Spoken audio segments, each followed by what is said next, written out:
Somebody said to me the other day that I make dreams come true, and I never thought of that before, right? And I think that's the best part about my job.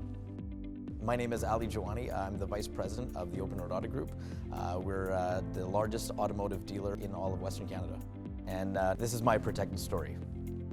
I think that car dealerships, and especially our luxury dealerships, are definitely a target for theft, vandalism, but just a multitude of things, and I experience it sometimes even on a weekly basis. I started with Open Road 17 years ago, and I got to start really right at the bottom of the, at the food chain, so to speak. I started selling cars then, and when we started with the group back then, we only had 5 or 6 dealerships, and now we've got 28 locations in 2 different countries. I think that little things like if people try and break in, glass or cars or anything, it causes a lot more time and money than people can imagine, whether we're going through insurance or deductibles or finding parts. And some of these cars are so unique that just replacing parts take a long time. So we'd rather not have to go down that road if we don't need to.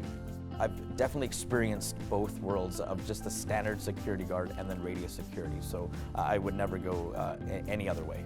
The way I found out about radius security was actually one of our other locations was using it and had nothing but positive experiences to say.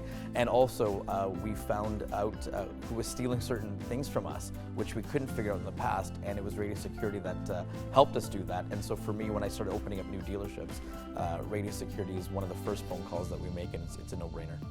I would say the best part about my dealings with radius security is all the preventative measures that they take. So parts of when people are trying to perhaps break in or do certain things, I think my favorite thing is when I get the notifications or the emails from Radius, real time of what happened and whether police were dispatched or not. So these are things that if Radius wasn't watching out over my properties for me, then who knows what could have happened.